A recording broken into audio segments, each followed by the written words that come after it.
Open the February 18th, 2026 select board meeting.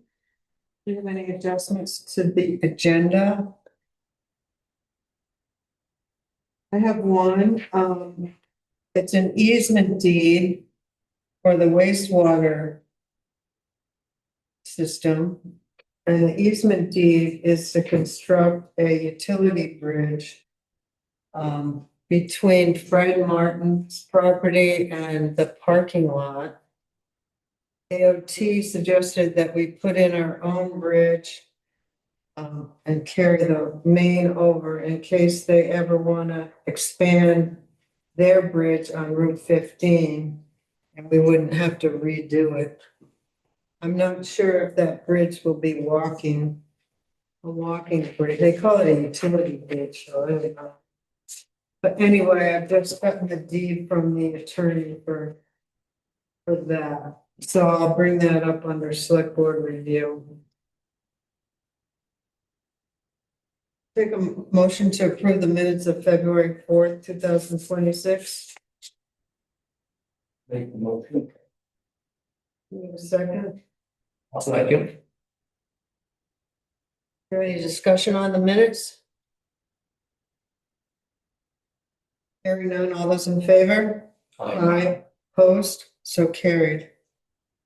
Comments from the community? Hi, Brian Murphy from Flatiron Road. I had two things. One, just want to kind of give a shout out to the highway department. I think Dylan and the guys are doing an excellent job. I talked to people from other communities that travel through Wolcott and they're coming from other areas and they tend to compliment the condition of the roads here and are really appreciative of it, especially when they get over the line from Craftsbury into Wolcott. They notice a considerable difference, especially first thing in the morning during the commute. So just want to put that out there. It's nice to know. Yeah. The other thing is, has something changed with the dump? Because I've gone over a couple different Sundays now, had it closed. And Yeah, this last it has Sunday, to do with the 4 cars behind me that were showing up at the same time. cold weather. Oh, We did announce it. Sunday was nice. Sunday was beautiful. So We did announce it on Front Porch Forum, that I think last weekend was closed, or one of the weekends was. one of the weekends It's is 2 closed weekends. because of the cold weather, but I've been a couple different times and on a Sunday, I think They it's said Sunday. Sunday it was closed. Yeah. So you will need to speak with Belinda. She oversees the transfer station. I think there is a problem with getting the dumpsters when they're full, they have to close. So I don't know what time you went, if that's the problem, but she would be the one that you'd need to reach out to. We ran into the same problems too. Is there a different company picking up the dumpsters or? Yes. The hauling fees have doubled from years previous. So we've been trying to manage the hauling much more closely to try and keep prices the way that they are. I was also there Sunday at noon. I helped myself to go see what was going on, and I can share a photo with you privately of how full the dumpsters were Sunday. They needed to close. Well, no, and I understand that there's not capacity, but I'm just wondering like what's leading to the fact that we're running out of capacity differently than we have in the past, because I've done different Sundays and I've been running into the same problem. Yeah, it comes down to the hauling. Hauling costs have doubled, and so I think Belinda is trying to manage more closely and haul less frequently. And I think we're just trying to nail down that schedule. Okay. In an attempt to not have to jack up trash prices. I've learned you never go late on Sunday. You need to really go Our on schedules are what they are. Go on Saturday, So, okay, thank you. or you ride around for a week with garbage in your car. Yeah, that was great. Just a fun exercise and packing my car full of garbage and then unpacking it. So, yeah. You should time it next time. See if you can beat your best score. You know, I just want to make one-way trips with the stuff. I'm not- Well, I I'm would, not driving around. we will speak to her and ask her what really is, you know. Okay, thank you.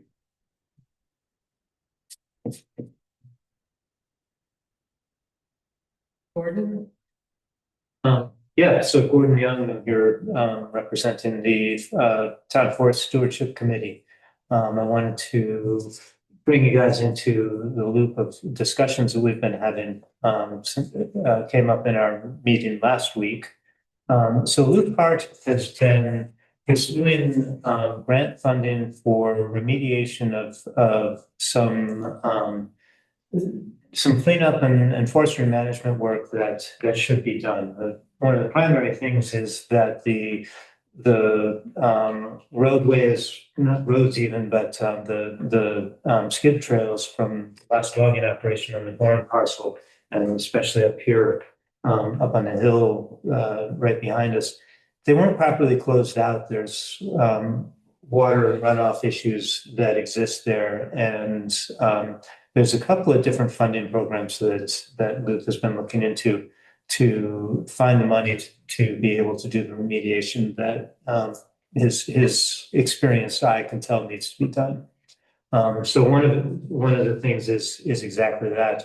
The grant program that he was pursuing, one of the key players involved in the process suddenly disappeared from his job, stopped showing up, and that grant application has stalled and is coming up on a deadline in March.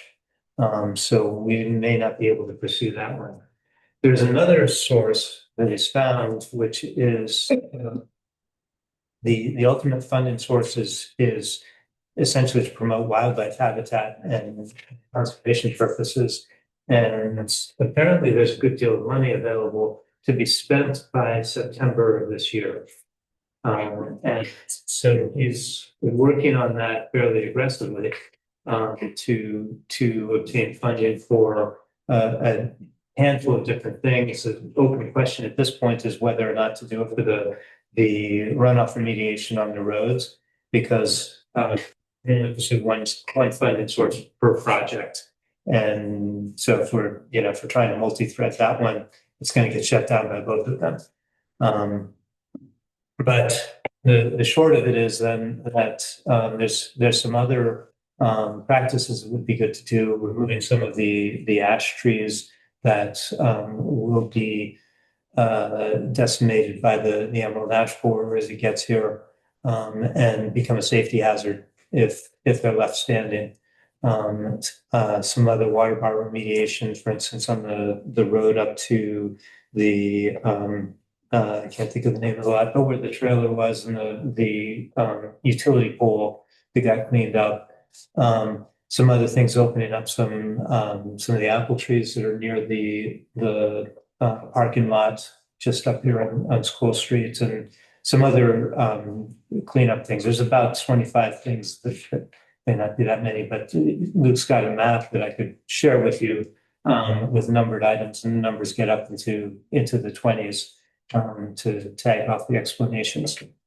The issue then with pursuing this grant is that the funding sources would need to have certainty that if they are considering these applications and would commit to funding, that we could proceed with the work and move ahead directly with doing the work in the summertime season that's coming up.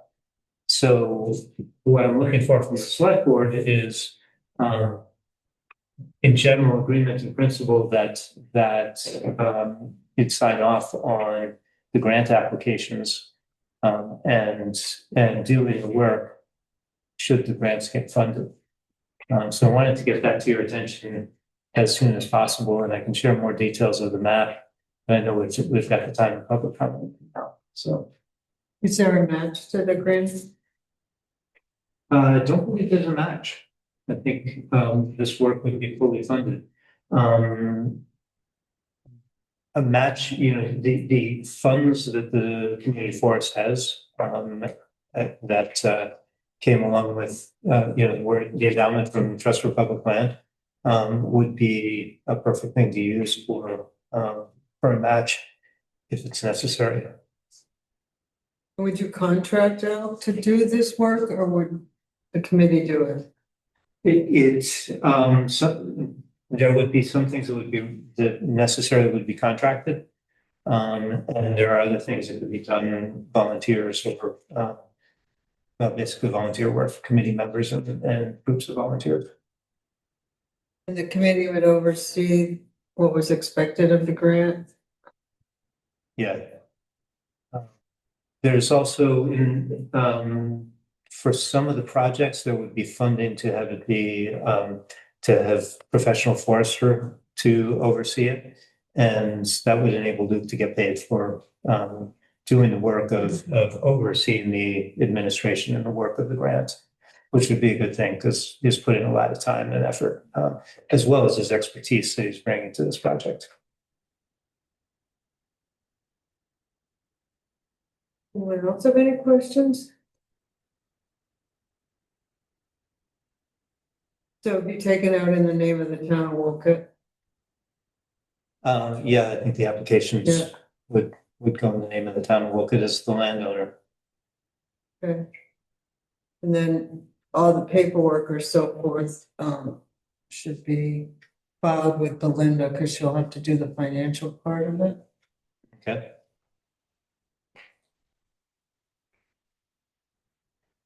I think I'd be interested in seeing the list of the projects and the maps Mhm. before we sign any hard copies. Sure. So what he's asking is permission to apply. Right. I don't mind applying, Yeah. but I would like to see what the scope of the projects are going to be. So, again, because I got to Linda about getting on the agenda, only a couple of days ago, so we missed the time slot for this meeting, but, I'd be happy to come back and present. And can probably arrange stuff with come along as well. Or for that matter, you could listen to the recording of last week's, town forest meeting. It's in the second half of the meeting, and we spent a good 45 minutes or more talking about the details. What was the date of that? Last Thursday, whatever last Thursday was.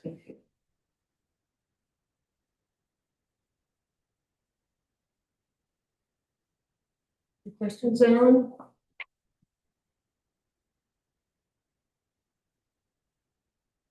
We have a motion to move forward with allowing the forest committee to apply for this grant. Make the motion. In a second, A second. any further discussion? All those in favor? Aye. Opposed? Okay, Fantastic. Thank you. you're welcome. Good luck.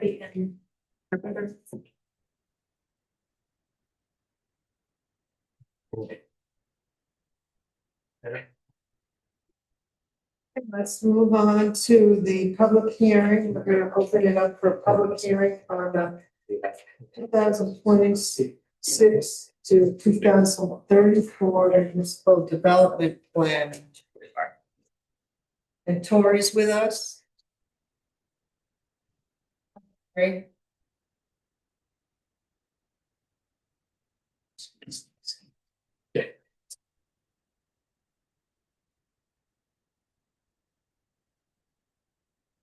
So does the public have any comments on our municipal development plans?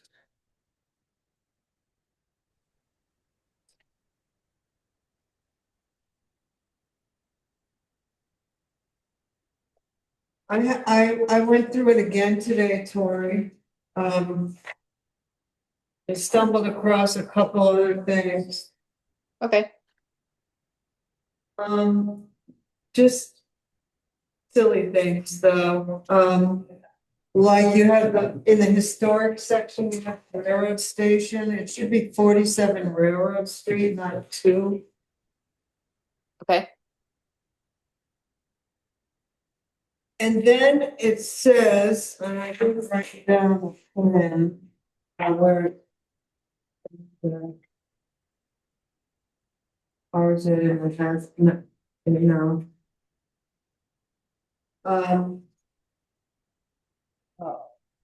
No, I didn't write it down, but somewhere it says in the plan, it says they're talking about electricity and about updating our plan, our electric plan or something. And it refers you to page 30. And on page 30 is, the historic section. I don't know. I should have written it down. Um,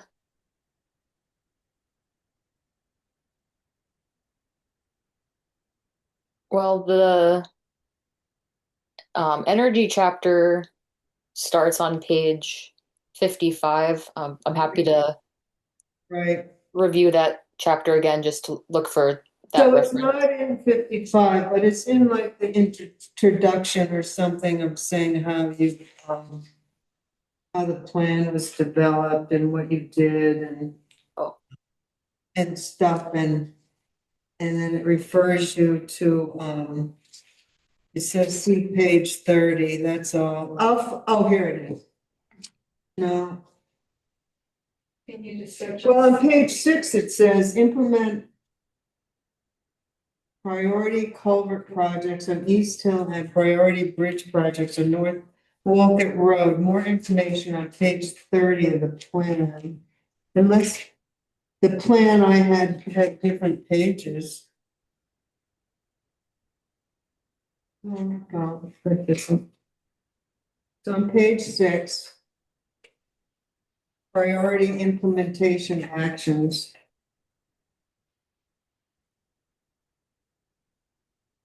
Yeah, that probably that was a misfire. Yeah. That should likely reference the transportation section. Yeah. So I can update that.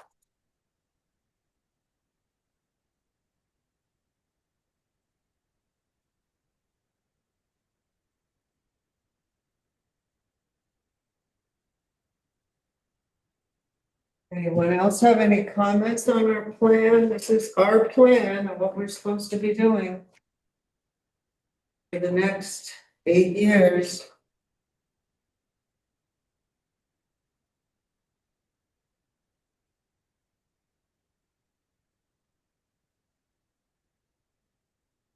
Okay, Megan, Cory, we need to, a motion to approve it, motion to adopt it. Yes, with the changes you described earlier. Okay, I'll make a motion to adopt the Town of Wolcott 2026, 2034 Municipal Development Plan. You need to close your hearing first, then. I don't know, I was asking her, do I? Yeah, All right, you should formally close the public hearing before you adopt the plan. I vote. You just make a motion to close the hearing, I think. For one person or the whole board? You just have to kind of like formally close it, so you can All right, make a motion to close and somebody can second it, then make the plan adopt motion after that. this is your last chance for any comments or plan. Hearing none, then we will officially close the public hearing on the municipal development plan. I will make a motion to adopt the Town of Wolcott 2026, 2034 municipal development plan with amendments. Have a second.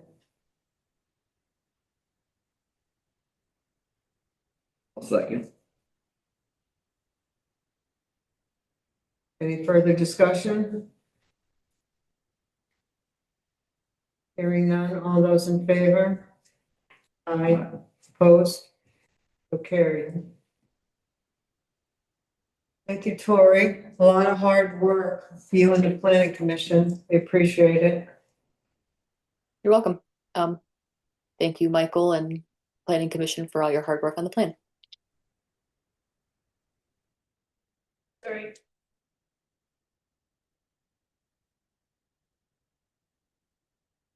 We will now open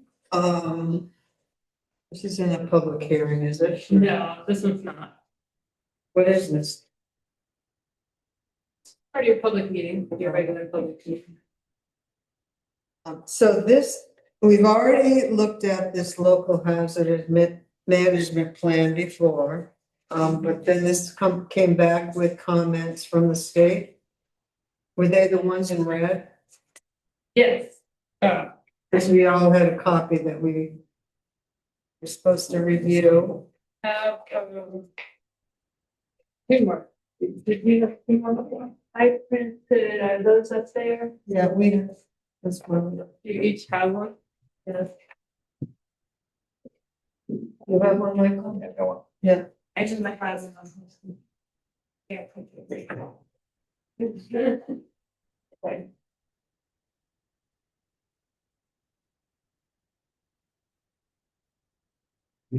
Oh my God, now.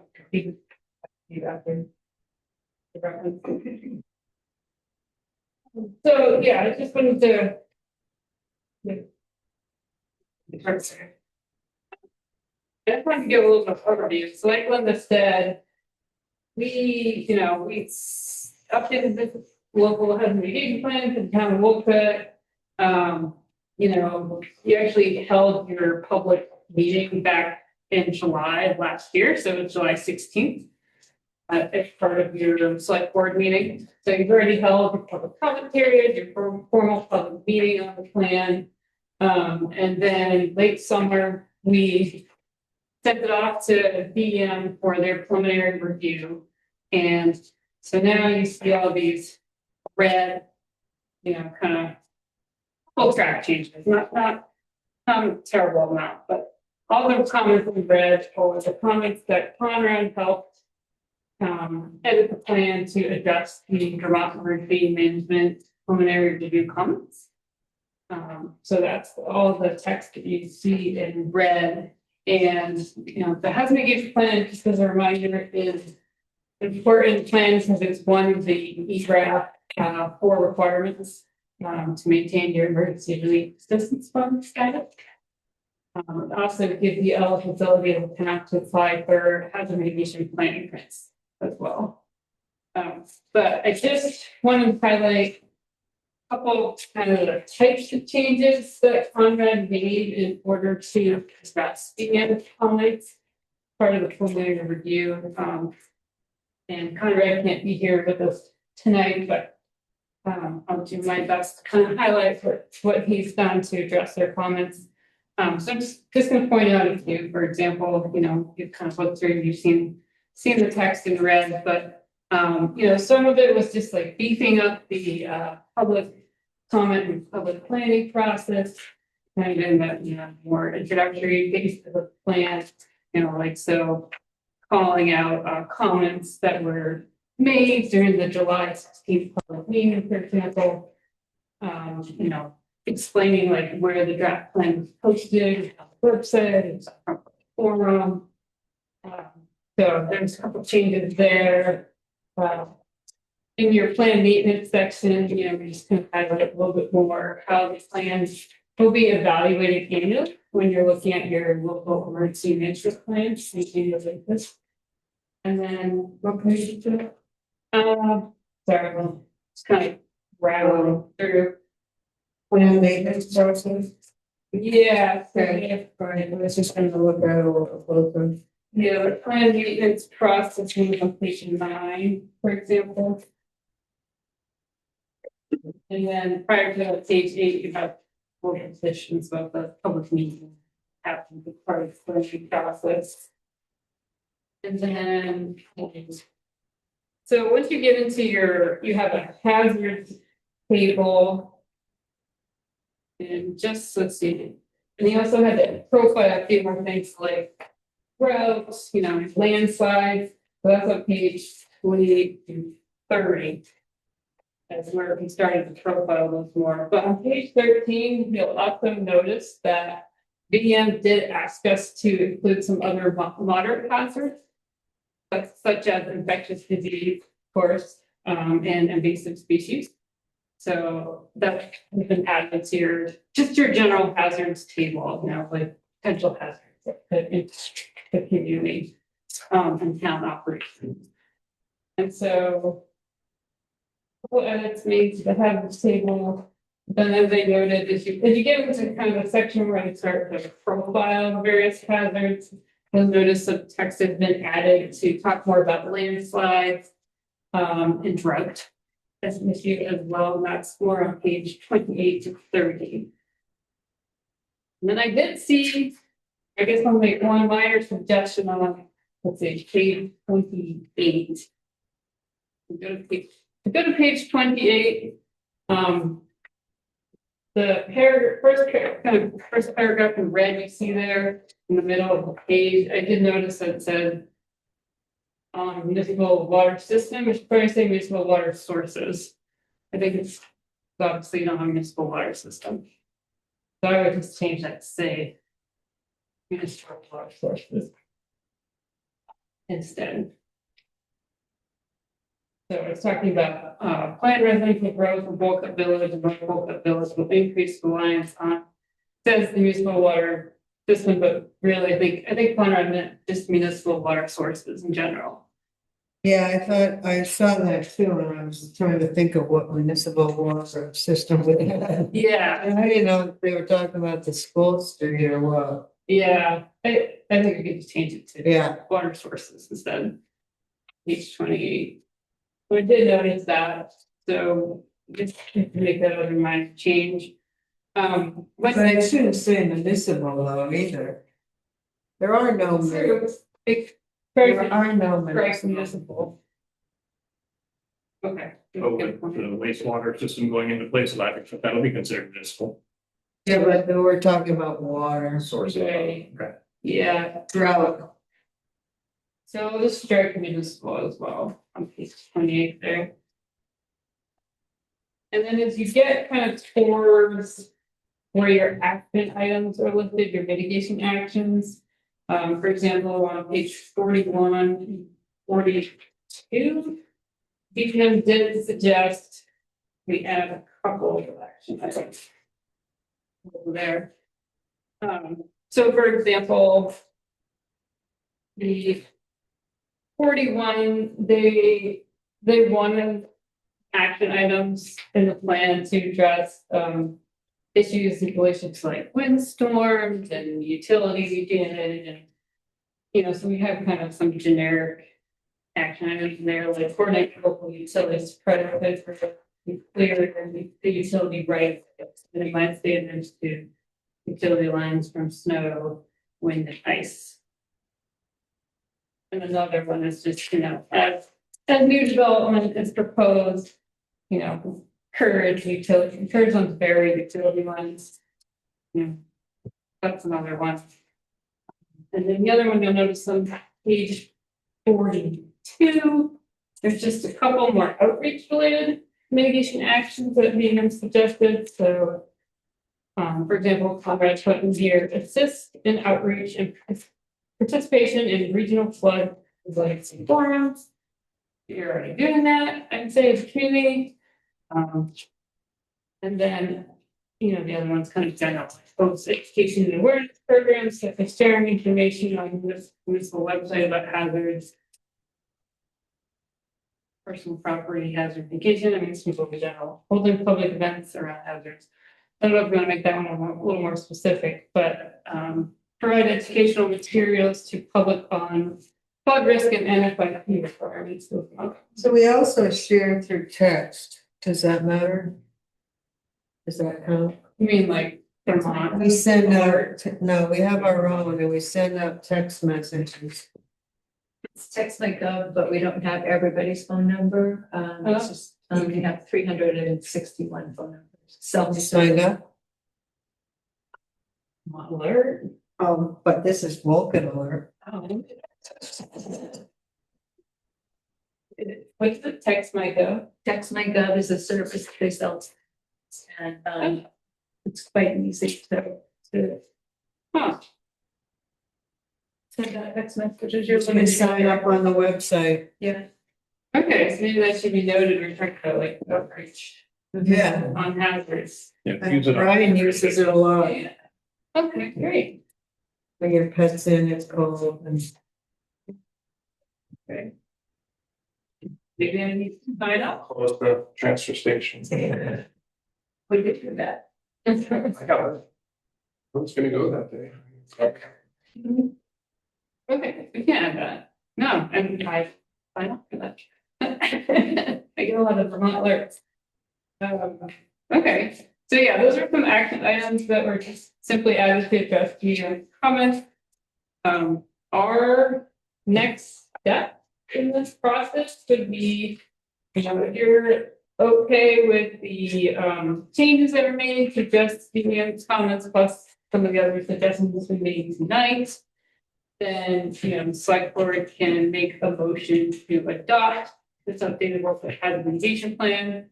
And after that, Connor and I will just, we'll give you like a full clean copy without the, the red line versions. And we'll send it back to the FEMA and BM, and they'll put out a formal approval letter for the town, basically, kind of give their stamp for final approval. It might take them a month to get that list to you. You're taking your kind of last action step that you need to tonight. I have two for me. Okay. One's on page 9, just a typo. Is it page? No, let's see, page 9. Where is it? Yeah.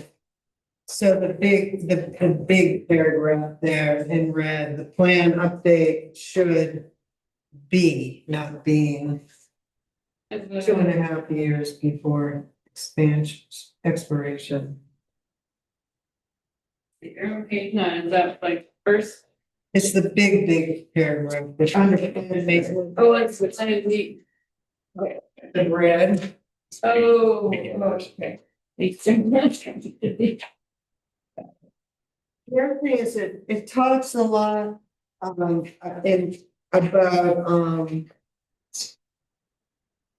burying power lines. Yeah. Wow, that kind of added. That was, one of the added mitigation actions. So it got me thinking, so it discussed it quite a lot in here, I noticed. Mhm. And it seemed to be a condition that we should put on development. Is that something that should be put in zoning? I mean, how would you Enforce that. right, Yeah, I mean, it would be something you'd call out in your zoning bylaws. I mean, you just. are we working on them, so. You will be, right, you will be getting some update, yeah, that is true. Would the zoning office even have the authority? I mean, Hardwick Electric Utility Commission kind of controls their own. I'm not sure that we have the ability to dictate that. True. You as an individual from the pole or the service to your home have that, but as far as the utility, no. Yeah. Not even, I mean, Hardwick Electric dictated that from the pole, they dictated that I run on more than one project, I had to run underground. Right. From the meter to my home, they wouldn't let me Right. do. The portion of it that I own also had to be underground. They were Like dictated. driveways. Yeah, the lines in the driveways are buried. Right. So I'm just wondering. As long as we're not more prescriptive than them, where they have the ability to supersede us, they probably won't care about. Yes. My thing is the cost. Could it be a recommendation though? Yeah, Zoning recommendation, not a have to, I don't think it was a have to. no. I forget where I It's saw it. more of like encourage is. Right, but being encouraged in this Yeah, will not go anywhere. Who's gonna read this? yeah. It would have to be encouraged somewhere else. Right, so you're planning and zoning. Yeah, through your zoning regulations. Yeah, I It don't. just helps drive the effort in those other areas of the town government. Maybe we need to modify that action item. I don't know, where is it? I saw it a number of times. Yeah, a couple of places just because of this plan of work. Yeah, so like on page 41, as new development proposed in town, for utility lines to be buried. Right. You can say something more about like, references and the zoning bylaw update. I just think, you gotta communicate this to the party that. I was just thinking out loud. Yeah. How's that gonna happen? So under page 46. It's referenced again, Yeah, and that's where it's linking in the different potential. These with the town. And talked about select board utility company road foreman, but I think we probably ought to just add there the zoning and planning commissions. So that way it makes that tie in. Yeah, because I don't think the road foreman has anything to do with it, Unless it gets into the ditch. ditching and that kind of, stuff. Well, they would need a permit, but they wouldn't be the one, Okay, perfect. encouraging. Right. They wouldn't be the encourager. So I think if you are able to put a planning and zoning into that section, that way at least it breaks the tie for it. that makes sense.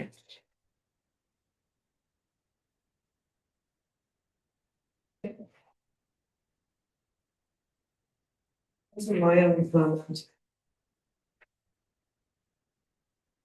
I think we can make those two. Are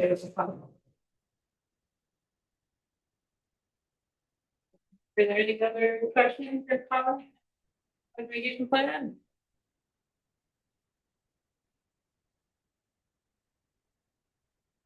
If you have a resolution. So if you're prepared to adopt the plan tonight. Resolution form for the signed by like for numbers, so it's your payroll clear.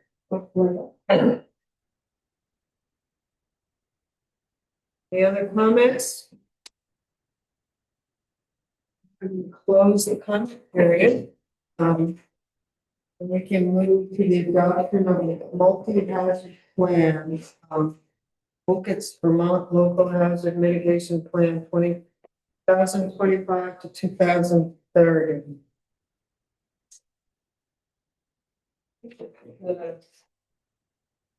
Let's see.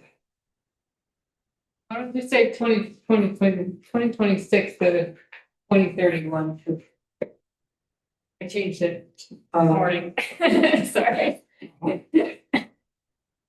Excuse me. Well, I'll make a motion to adopt the Wolcott Local Hazard Mitigation Plan 2026 to 2031. With the suggested changes.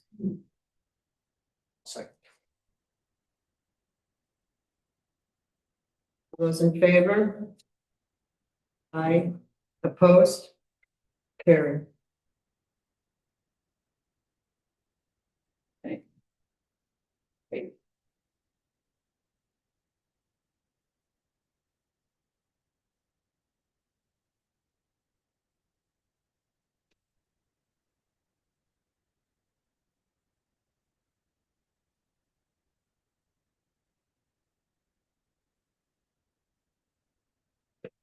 Thought he was gonna zoom in, but we will, It's not 6:45, I think 35 or 6:45.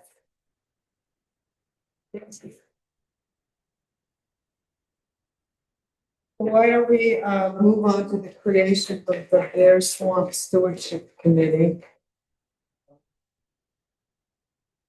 We'll take out town meeting planning. Joe comes in.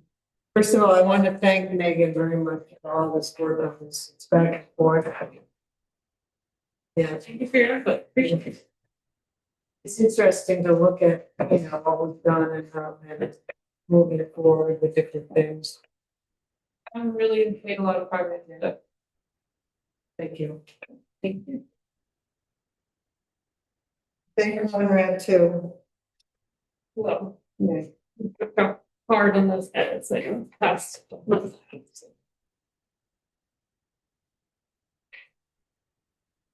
So Jim Ryan's here. We Had a visit from Jack Travis,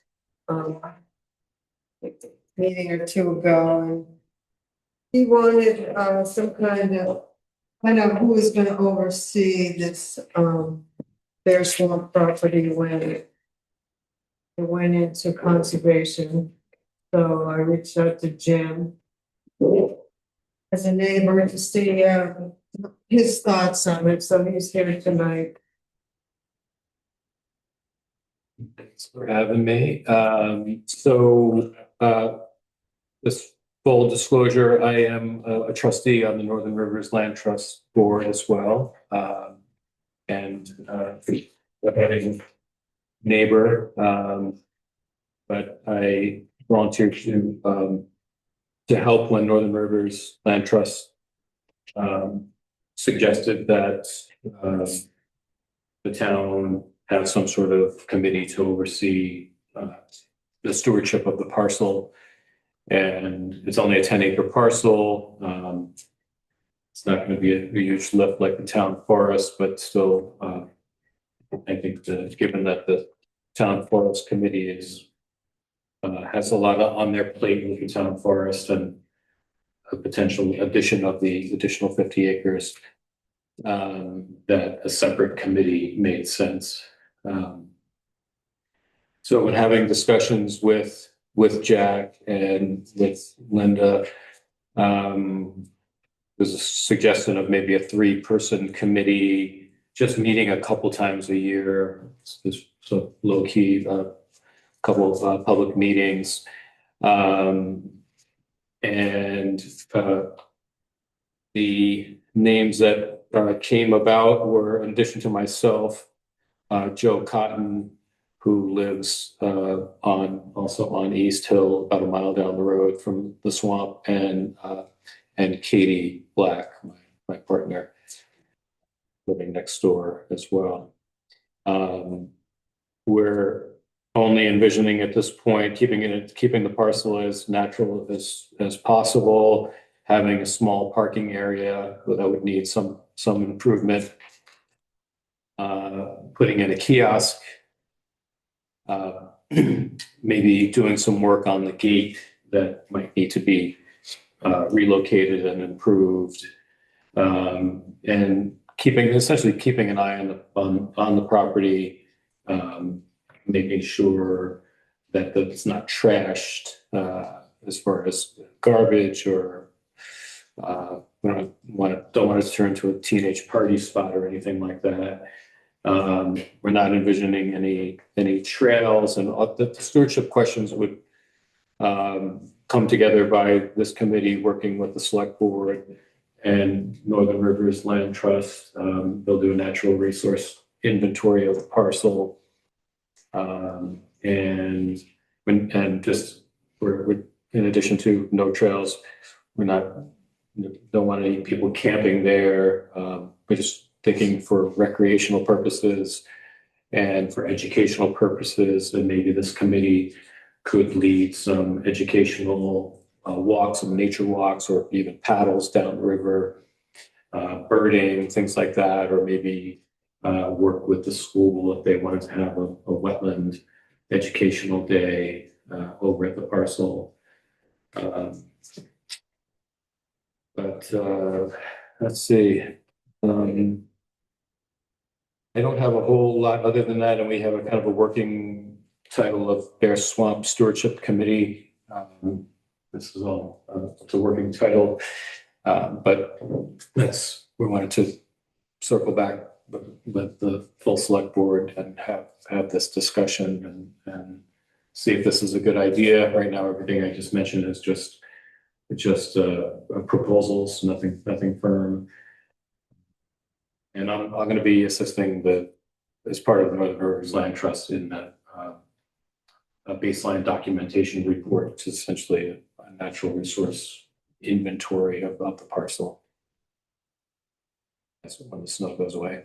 And Jim has also volunteered to, at least for 3 years, brush hog around that open parking area. Yeah. So we can take that off the mowing list. We appreciate that. Sure. Yeah. Just listening to them, just driveway parking area, depending on if that gets gravelled or not, and then maybe there's a little bit of an open area. We want to keep that open, mowing it once a year. The driveway might have to be brushed out more than once a year. Glad to open it up for discussion or questions and see what folks think, if it's a good idea or not. I think at this point, Jack was just looking for a committee. And then you would meet like the forest committee did and come up with a plan that you would just present to us. Okay. Doesn't seem too complicated. Well, simple is good. So I guess tonight is just appointing them as a committee, an official committee to represent the town on that parcel of land. So we can get on with the conservation. Is folks okay with the name Bear Swamp Stewardship Committee? Sure, we can come up with some sort of acronym there. ESSC. It's fine. Swamp. I make it start swamp. Yeah, we could come up with swamp acronym. There's one action committee, action panel or something. Any comments on this?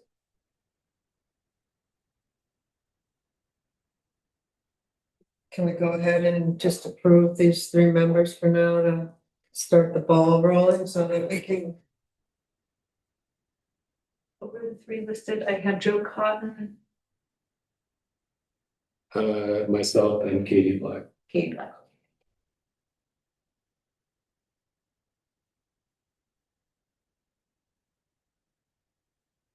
So I'll make a motion to approve those 3 names for our Bear Swamp Stewardship Committee. I'll second. Any further discussion on that? All those in favor? Aye. Most? So carried.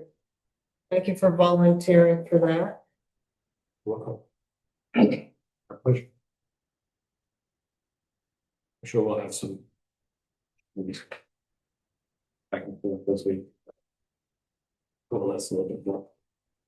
You can just figure out with Jack, how you can tell him that you're the committee and what else he needs from us other than the rest of the money. We have a trustee meeting next Thursday, a week from tomorrow, so I can take that. Okay, great.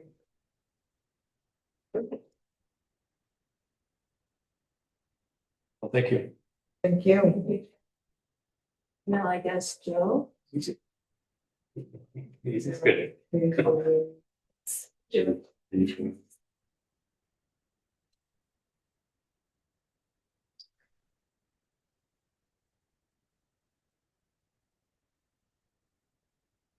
So I don't really too much for Joe. I just want to make sure that he was going to be there and moderate. He said he was. I asked Belinda, so we're moving on to the town meeting planning. I asked Belinda what she needed, what kind of help she needed. And she just said the board needed to give her any kind of announcements that she needed. That needed to be announced. And she wanted to know what you needed, Dolan.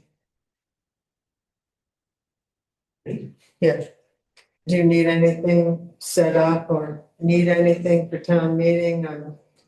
Do you need to work with, yeah, she's gonna have you where you were last time, if that's all right. Audience, or I guess stage left corner. That's fine.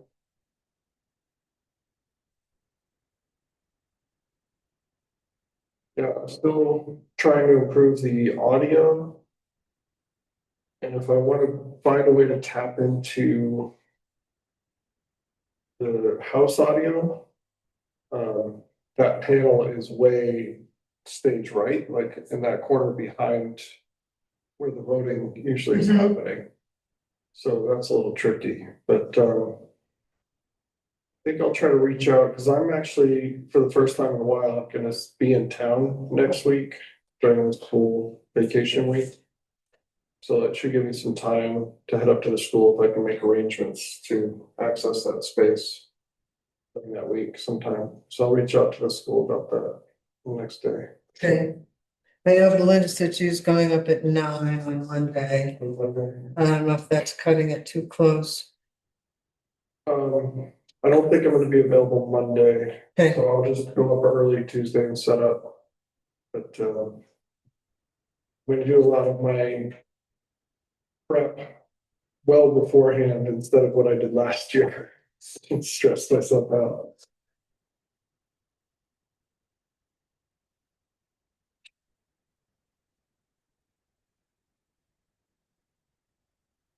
so I don't know. We have no one that's selling food this year. I might ask, the trust. We're meeting Friday. But, there won't be probably hot food.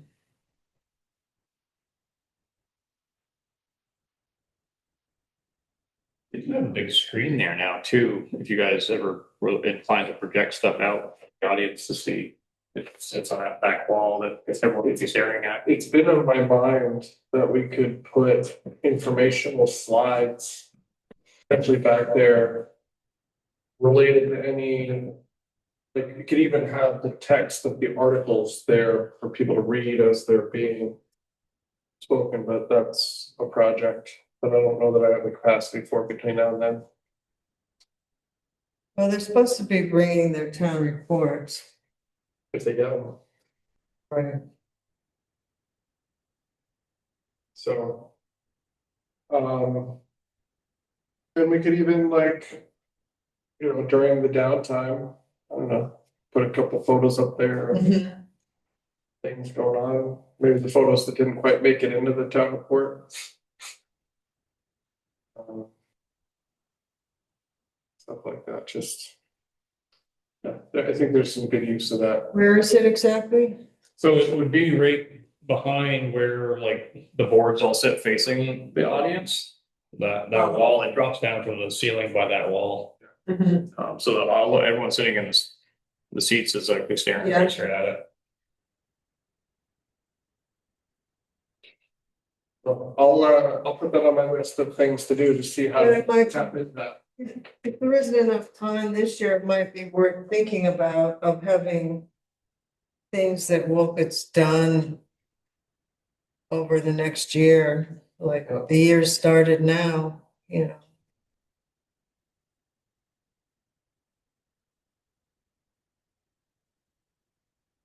I think. How do you do it? Do you put pictures on a computer? Yeah, basically you just plug a computer into it, play a PowerPoint, something like that. I'm thinking of last year, we had sort of poster boards of I think there was like a wastewater information. Maybe that was a separate meeting. Or kind of a blur now, but I wonder if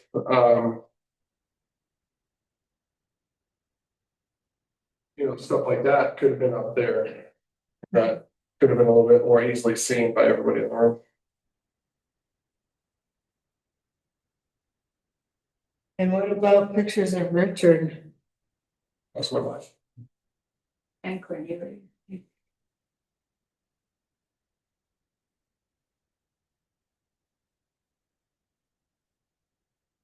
Did I ask his wife? It's a cute one of them on his sure page of it, any bunny hat. Say no that you may not have that. I mean, I can pull something together, but you know, I want to investigate what it would take to tap into that. My computer is going to be tied up Yeah, doing the live stream, so Oh, speaking of which, I should post that live stream address to the YouTube page. I can do that probably tomorrow.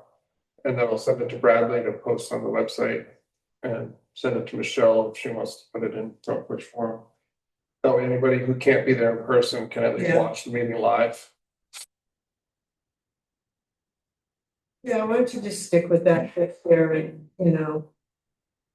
figure it out next year to use that other. Let's see, we got. Yeah. We have 13 days. Right? Oh, yeah. Stick around there.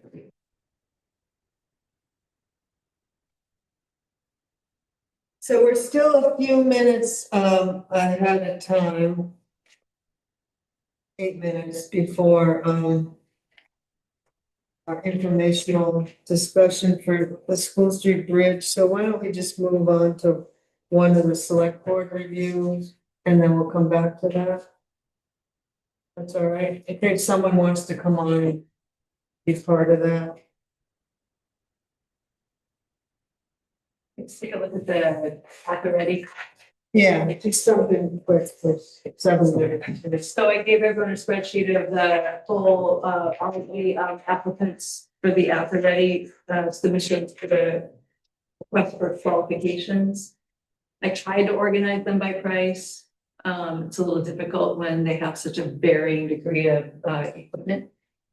But pretty much the way it works is that you just approve this. I don't think.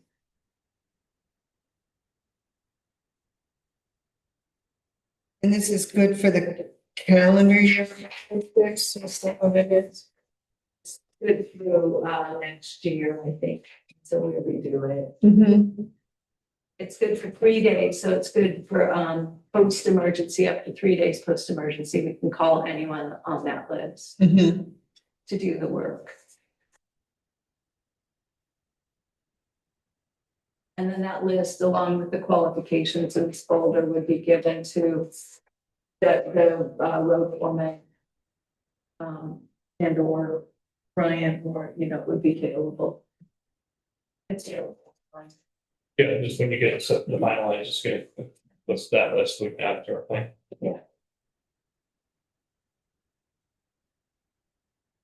When we approve this, the ones that are blank or say no about insurances, we'll fix that. I'll get it.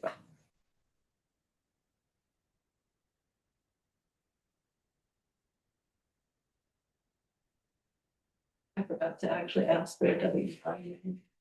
That certificate in the hour, so And it'll only matter if it rains. A lot. not gonna happen. We just closed out the flood of 2019. We just got the last money. Just Well, we haven't even got it yet. Yeah. We signed up, starting to close the 23 too. but I bet you, yeah.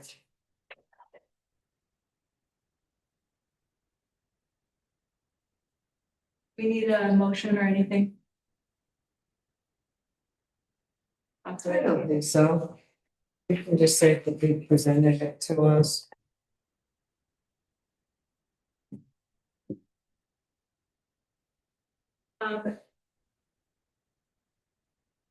You want to set the date Okay. for review for interviewing we would receive 3 candidates in that time frame that we have it open for select board for candidates. I've given you their letters of interest in front of you. If you wanted to know what to be sent out, I just didn't put for everyone, but I do have a list of the 3 questions that I sent. 2 candidates to those questions, one did not. I don't know if that matters, but that will be probably double later.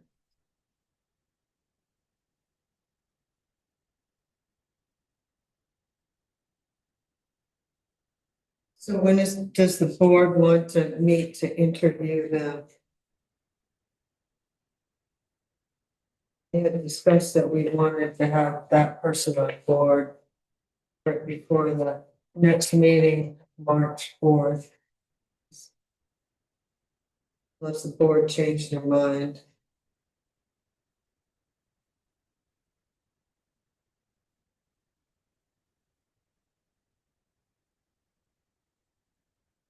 You're going away this weekend?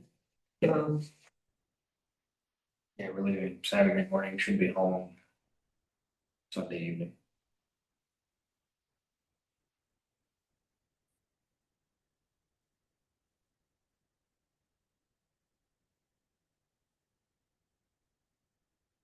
So we could meet the next Wednesday, or we could meet next Saturday. There's a DRB meeting next. Wednesday. If they're meeting, Yeah, we are.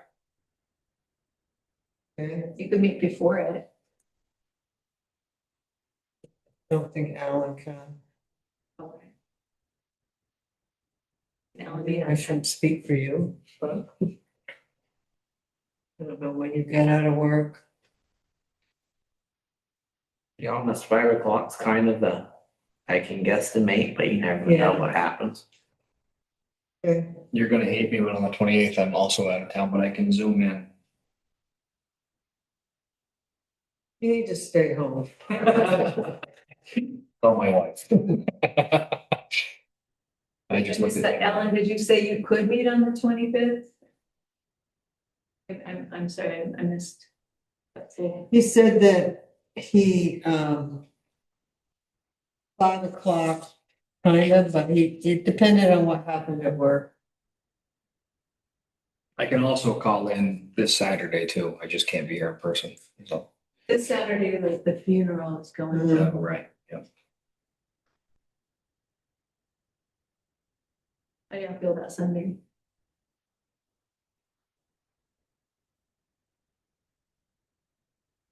Or next Monday early? I'm available Sunday in the afternoon.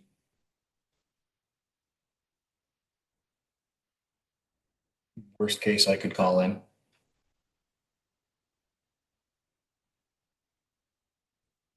Is there anything Monday night? It's next Monday. On Monday, the 1. 23rd, nothing written. Usually it's not this time of month. I'm available, probably at 5:30. At the regional planning meeting for. Maybe 5 o'clock.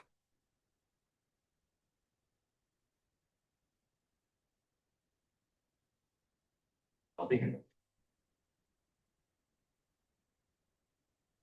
Is it sound good? 5 o'clock? 5:30, whichever. Yeah. Give people plenty of time to be able to. Why don't we set it for 5:30? So can you set up the interviews in 15-minute increments, please?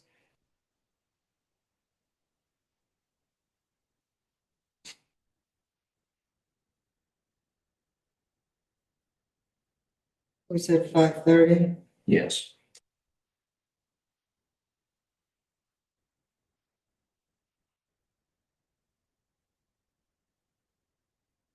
I think we're right on time.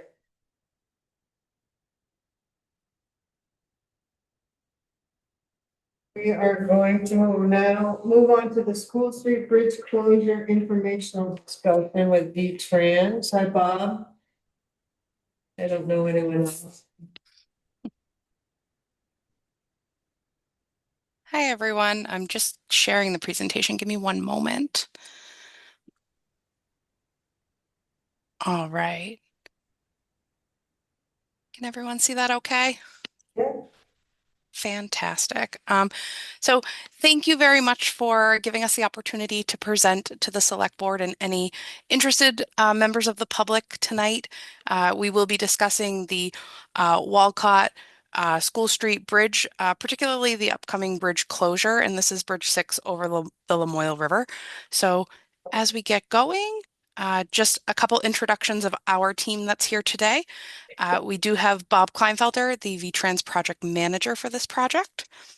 Tom Mancini is the on-site VTrans resident engineer for the project. Tom Bigelow is with McFarland Johnson, and he is the design consultant. With the construction contractor team, Avery is the lead there.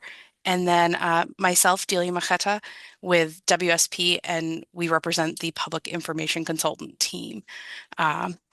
So that's really your project team. And with that, I'm just going to hit on what we'd like to talk about tonight.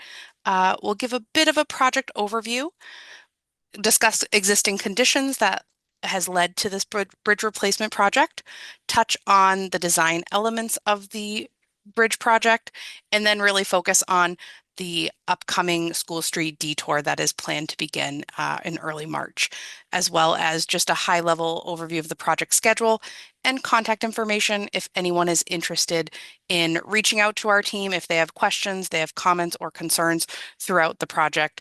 And then if there's still time left and if there's any questions, we'd like to open the floor to that. So with that, I'll hand it over to Bob. All right. Hi, everyone. So just a quick overview of the project, which I'm sure you're all familiar with. We're replacing the old pony truss that has the temporary bridge over it. The contractor CCS out of Morrisville. There's approximately a 7-month closure of School Street that's necessary to get the bridge replaced. The funding, the construction cost estimate is around $7.5 million. As you may recall, this project was originally set up as 80% state, or sorry, 80% federal, 10% state, 10% town. And I think the town share was reduced due to the closure, but then it was selected as an off-system bridge project that was eligible for 100% federal funds. So the town had a 5 or 10% share of design and right of way. I can't remember. I think it was 5. So that was pretty small in comparison to the share that the town would have been responsible for construction. So pretty good deal that this worked out. So yeah, I think that's the only other piece that the town's responsible for is the sewer main that's included in the portion of your sewer project that we included in the bridge project. So there's just that small cost that the town's responsible for. The existing conditions, the existing bridge was built in 1928 and was rehabilitated in the early 2000s, I believe. Town had a project to rehabilitate it. And due to deterioration found during routine bridge inspection, it had to be closed 2018, and then the single lane temporary was put on top so it could be reopened. And after we did a scoping study in 2021, we presented the findings of that to the select board and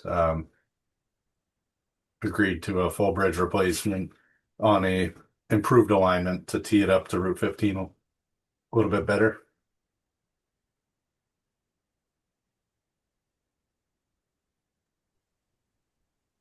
All right, and then Tom, you can take it over from here.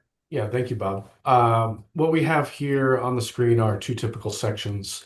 The top typical sections of the bridge and the bottom typical sections of the roadway approach up to the bridge.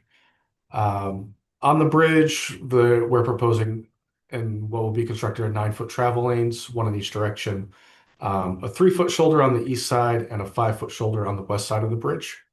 That slightly wider shoulder on the west side is based on some town coordination.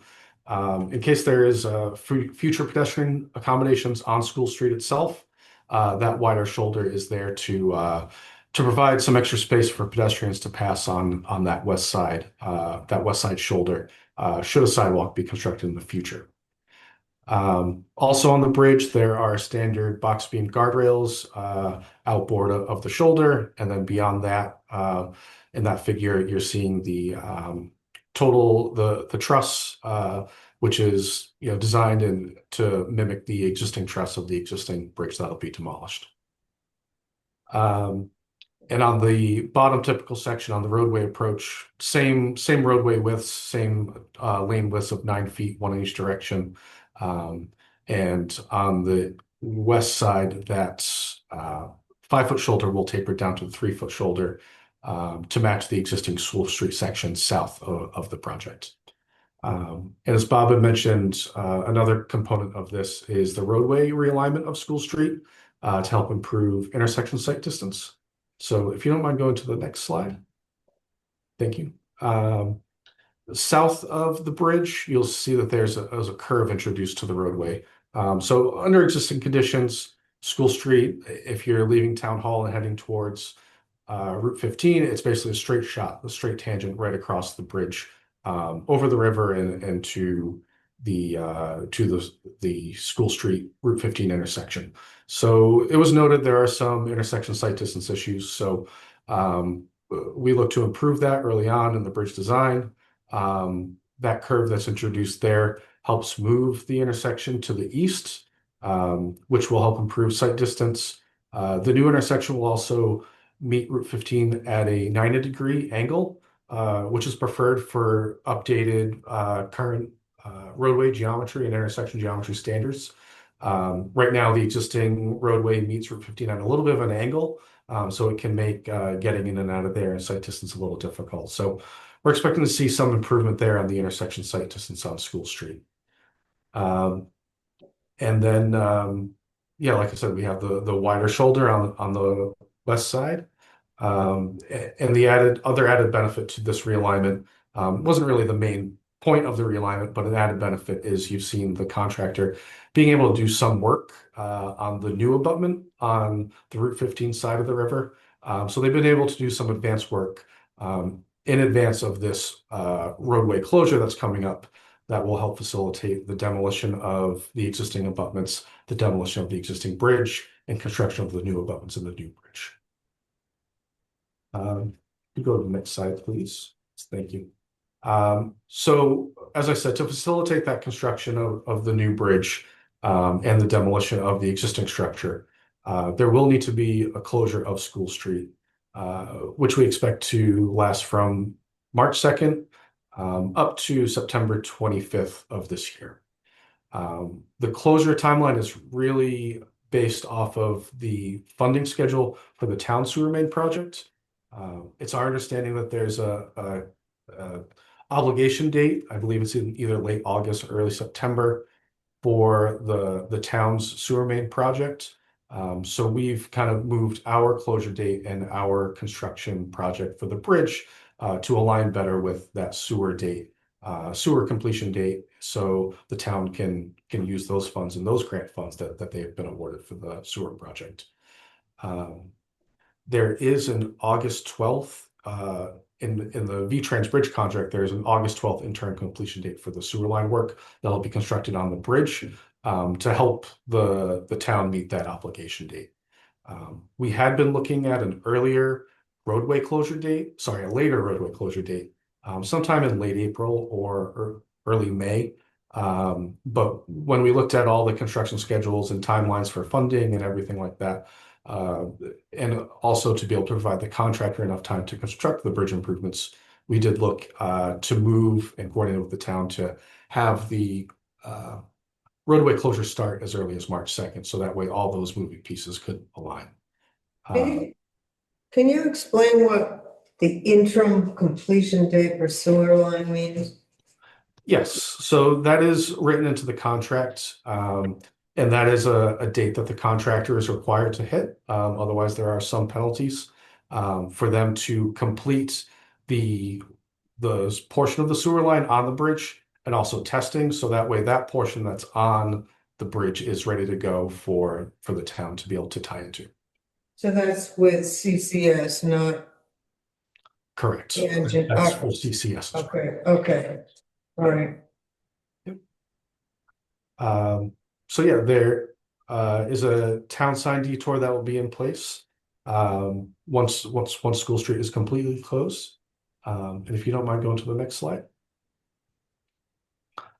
This is the detour route here. It's very similar to the one-way detour that's been in place since the fall.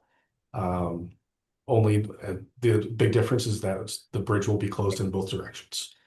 It's a 1.8 mile detour utilizing School Street, Flatiron Road, and Route 15. So on the figure on the right, the bridge is the green star. The red line is School Street, and then the green and yellow line is the remainder of the detour route. School Street will be accessible, fully accessible all the way up to the town hall and the rail trail parking. And just like it is today, there'll be barriers across the road to keep most traffic from heading towards the bridge site. But any abutters that do have to access property between town hall and the bridge will have that access to go around those barricades and up to the bridge site and up to their property. So I think that's about it regarding the detour. So Delia. Sure. Thanks, Tom.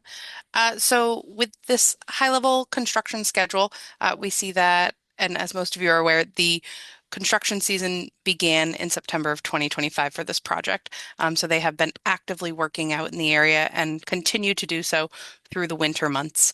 And that will lead up to the beginning of the 7-month School Street closure of the bridge beginning in March, with the planned reopening of both the bridge open to traffic on September 25th and the end of that detour.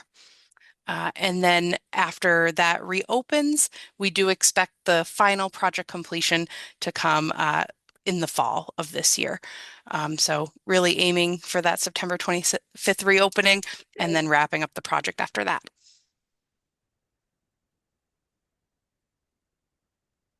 Just one thing to add there. We do have an incentive disincentive on the closure period.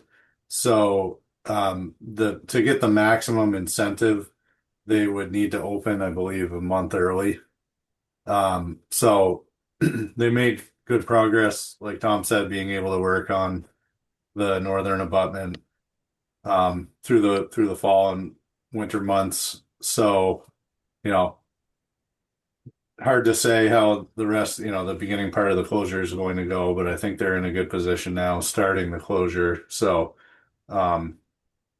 if all goes well, usually they strive to get that incentive payment, the full amount, which I believe would be, I believe it was 33 days early is what it worked out to be. So, I think we probably tried to align that with before the start of school. Roughly, late August. So if they miss it, then there's a daily disincentive fee that they're charged. But I think that barring any significant unforeseen circumstances, we would expect, if anything, for it to be opened in earlier in September than the 25th, if all goes well.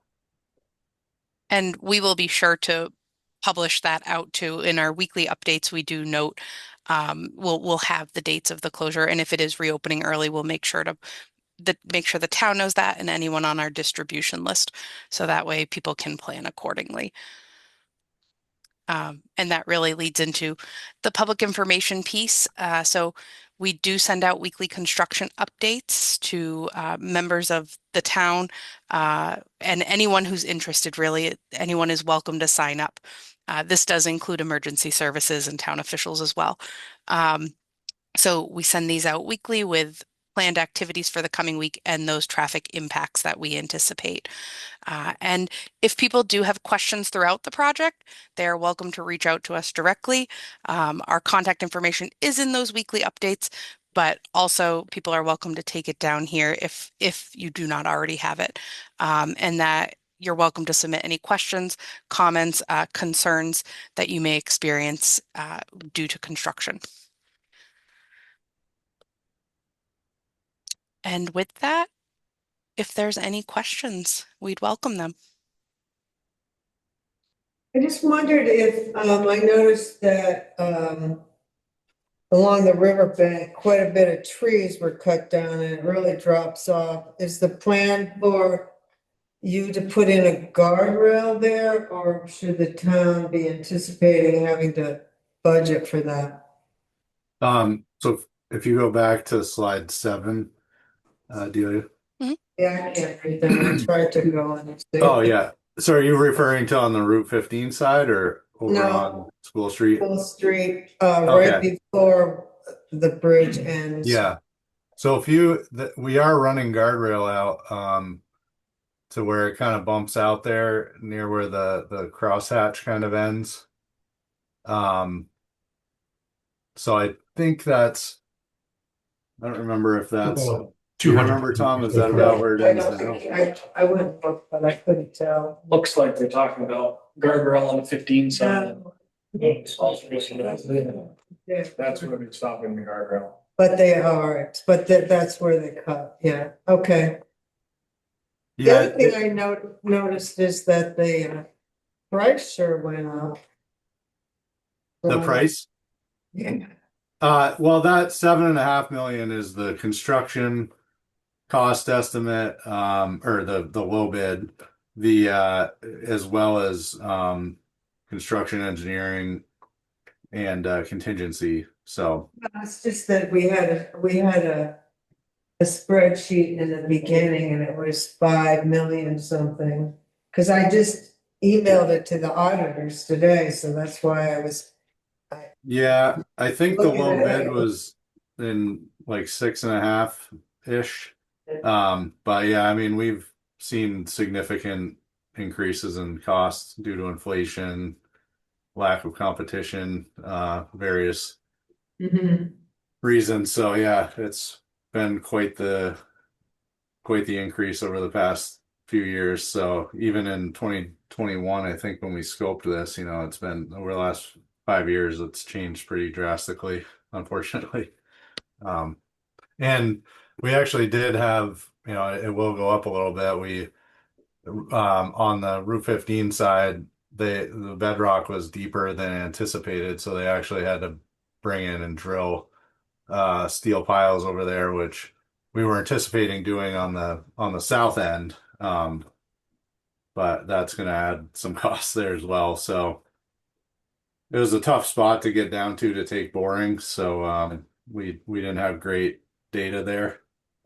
But yeah, it's 100. The construction's 100% federal funds, so at least the town's not going to get hit with a big bill. How'd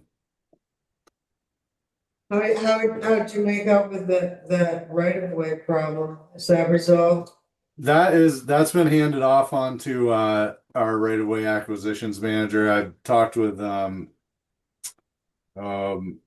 Reen before I sent the last email out, I think a week and a half ago, and he seemed okay with everything. Just I'm not sure it was very confusing there doing the research. They made several trips to the town offices to look through the land records because there were several parcels there that at one point were owned all by the same person, and then there was some splitting up, and there was some acquisition for a highway project the state had in like the 40s, I think.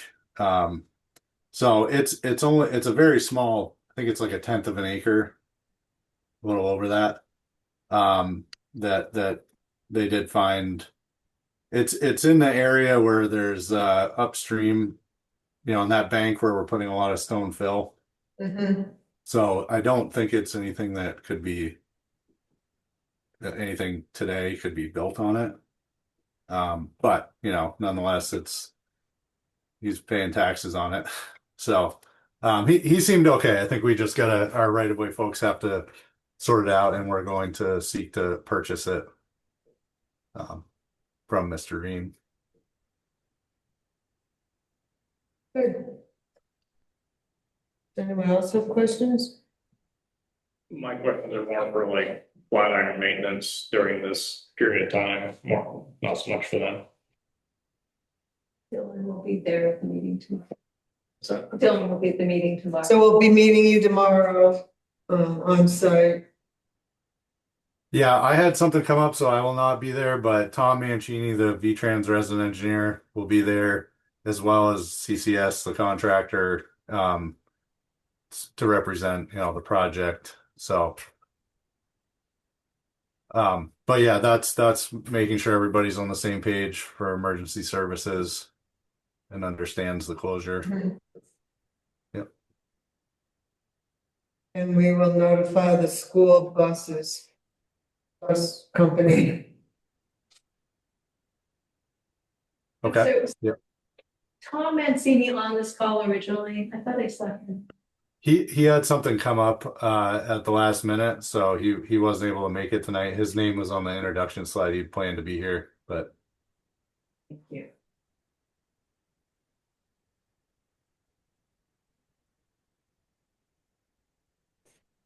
and I sent you over earlier today, Linda, the detour Yeah. plan that we came up with for the town to use, if you'd like. Any questions on that? I passed it along. Okay. Yep.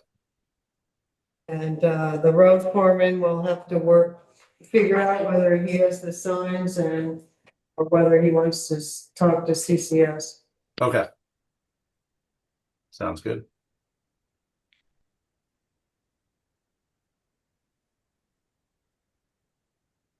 My understanding is the sewer project is that's getting ready to go out to bid soon. Yes, but more like April. I Okay.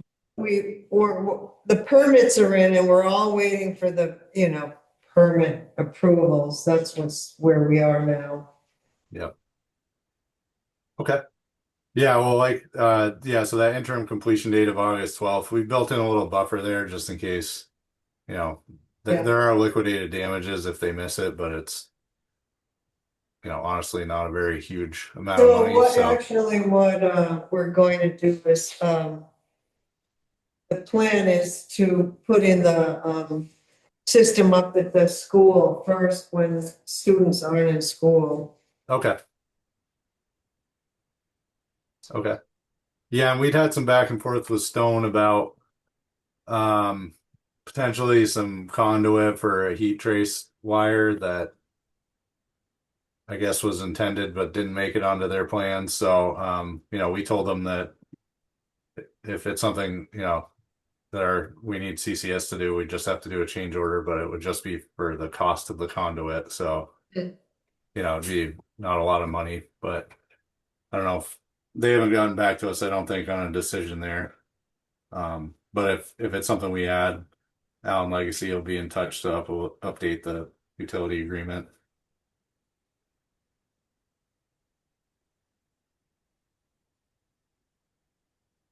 Any other questions? Well, thank you very much, and we'll see you tomorrow. Thank you. Thank you. Thank you. Have a great night. You too. Good night.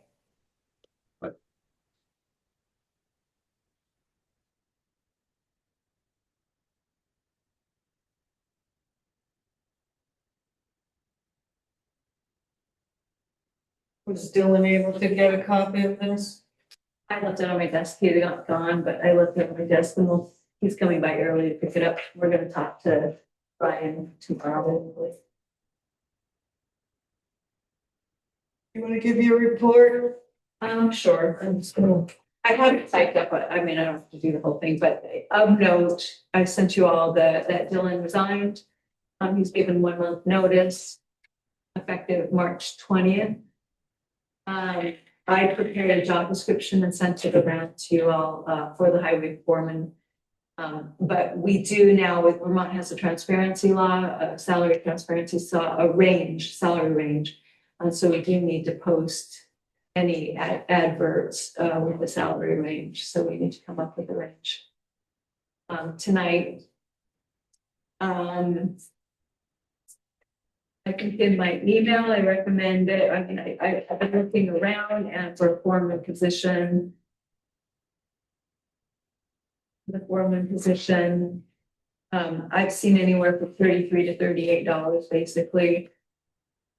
our budget based on for 2027, the fiscal year 27 could support up to $38 an hour. I wouldn't recommend it, but I think the range to attract someone qualified based on experience should probably be as high as we can set it. And I'm pulling the money from, so the difference between Brennan and Joey's salaries was $4.17 per hour. Bills was set to go up to probably $34 an hour in July. So that's, if you have the 34 with the 417, it would support the $38, which is what we got.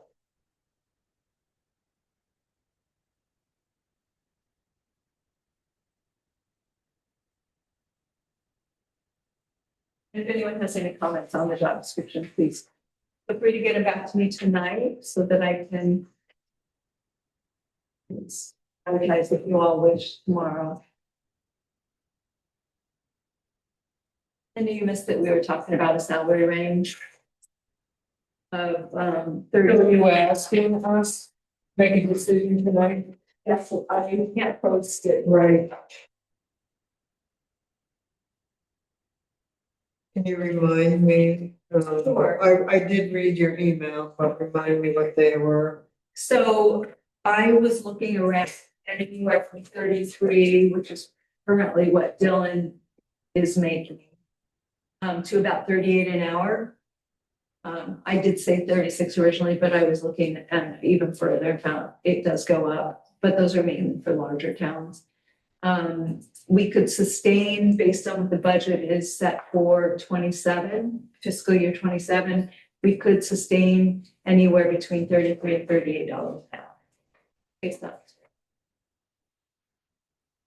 Because the difference between Dylan or Joey and Brandon's salary was $4.17 an hour. What's the next lowest? Yeah, what's his current? 28 something. And the way the union contract reads, the foreman, is there a stipulation that the foreman must make more? No. No, but I would imagine. Well, I would think so too. I just. I They have more responsibility. Oh, yeah, they should. Yeah, I don't think it says it in this contract though, does it? No, it doesn't really talk about. And is there any restrictions on how large the range could be? Could we go from, say, Jim's current rate to what the budget could support? That way you can attract a wide variety, because I think he'll be casting a lot of net. That's what I'm thinking, but we are asking a lot, so, you know, they've got to be both experienced in the equipment side and the maintenance side, and in road and regulation. I'm sorry, your question was, can the budget sustain it, or? No. Was there any reason why we couldn't put the salary range, have a wide salary range, say from Jim's current rate to the top line of what the budget could support, right? Based on experience, I think. Right, but we can advertise for between 28 and 38, depending on experience. And that would allow applicants to set their. I wouldn't do 28, I would do at least 32, because you've got to have that differentiate. You have to have the difference between that, because you're asking so much more. In my opinion.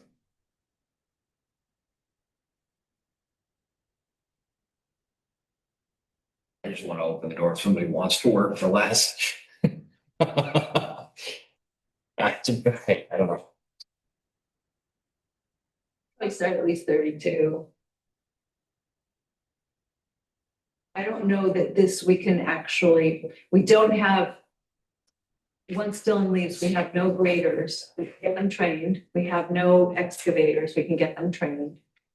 Well, Brennan's got shelving and benching on his time card. I mean, he's been in the grader, Yes. so he's off to a good start. He won't get an opportunity to actually touch a road, but. And Jim's had some. But it takes a while to get that finesse. Yeah. What's he doing with the grader? knocking the snowbanks back, so. Oh, I wondered about that, because I haven't seen that done this year. They're not on our side of town, but the time card says that they're on. Elmore. They hit my road. They hit the parking Get lot. up in Elmore with a bucket loader in the grader. They hit Corley trying to get down those, the trail where the trails and snowmobiles cut across the road to get these huge speed bumps. And so they're out dealing with those. They're always hitting town halls so that the boards can get in there, cleaning it up. Yeah, they're. Yeah, but that's not cutting back the banks, is what I was saying. I haven't seen a lot of benching, but the time cards. Is that what you call it? Yeah, benching or shelving or whatever, where you take the top couple of feet off the snowbanks so that as things warm up. It's not all puddling into the road. They cut it so it goes back. Right. I haven't seen it. I think portions of the North Wolcott Road have been done. I think that a lot of stuff on this side of town. I want to say I saw something on a time card this last session for like Town Hill, East Hill. That part of town where Brennan specifically wrote benching, so he must have been out doing something. But yeah, that's. And we need to get a CDL, a class A driver, only because we have no one then to haul the equipment around. Yeah, excavator. Sorry. Pardon? Isn't Brennan? No, I think he's class B. Really certain he'd be, I would have to look again, I guess. I'm pretty sure he's class B. Okay. Jim has expressed interest in getting his class A. If the new person does not come. Even still, there should be more than one.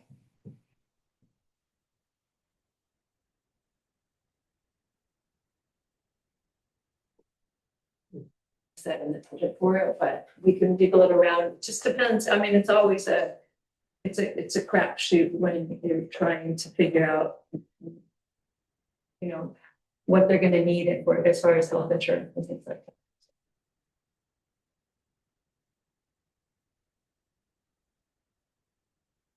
That's why you can't spend every cent. Well, that's why it was fortunate that when we hired Brennan, our budget had already gone out, so we have Joey's budget with, you know, his insurance and so. It's fortunate we were able to preserve that. So you are asking for us tonight to set the wage range so you can advertise. And if you have any comments on this, the job description. Did I give you copies? I have one here. You have no. Feel free to comment. Linda, you already sent yours. Okay, we can go home, you know, month of the range. I would say 30 to 38.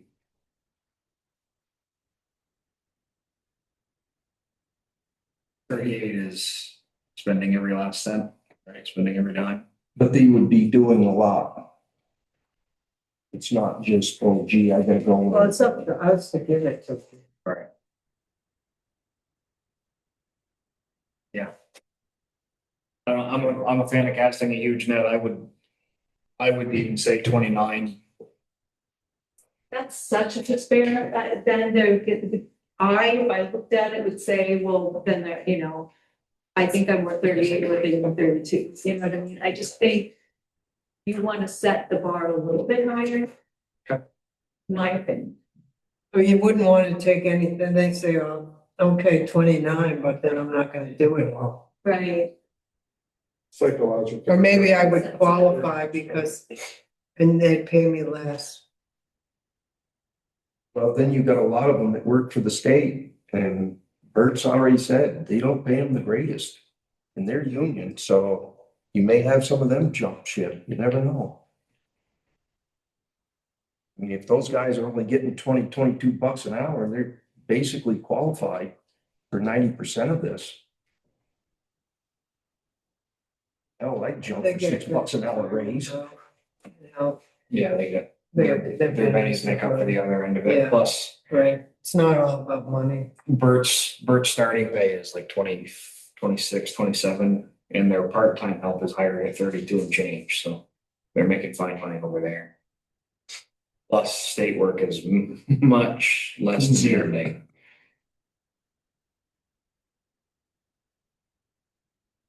Yeah. Okay, so we have. I said- 38. Yeah, a suggestion of 30 and 38 on the table. Are people all right with that?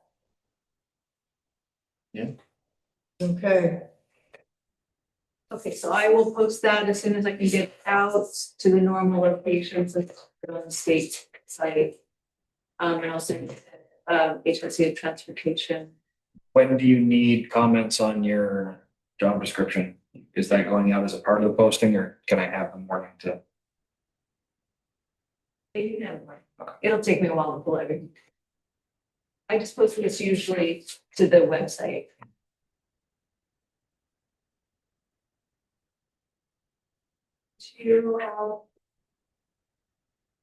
they can do correspond. Good enough.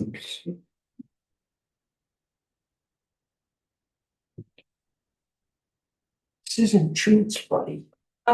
So. I was sending an email because I think it's like, we're gonna figure out who's gonna oversee the highway department until we hire that person. Or if there's a gap between Dylan and that person.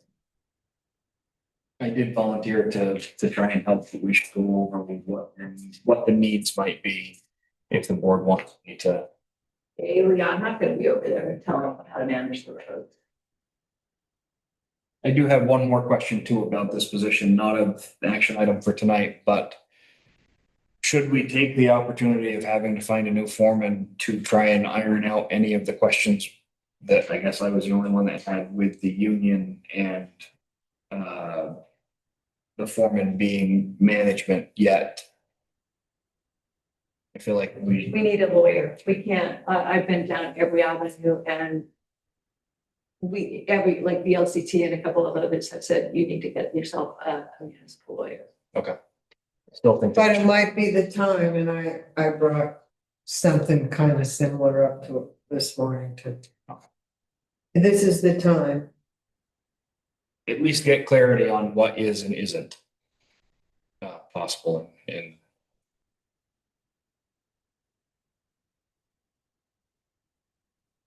Do you want me to reach out to David Polo to find out what kind of? No, I already have a name. They don't, Right. they're not, Polo doesn't do this. No, but I was gonna ask him who does. I had. You want me to just call them? Would you feel better calling? Well, it's Michael's question. I think Michael should call him. Okay.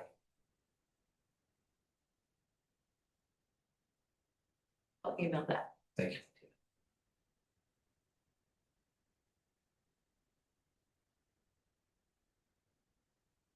And then, Michael, you said that you would be willing to kind of oversee it if we need. Yeah, if there's a gap in coverage, I mean, Dylan has given us a month. Hopefully we can fill a hole in that time.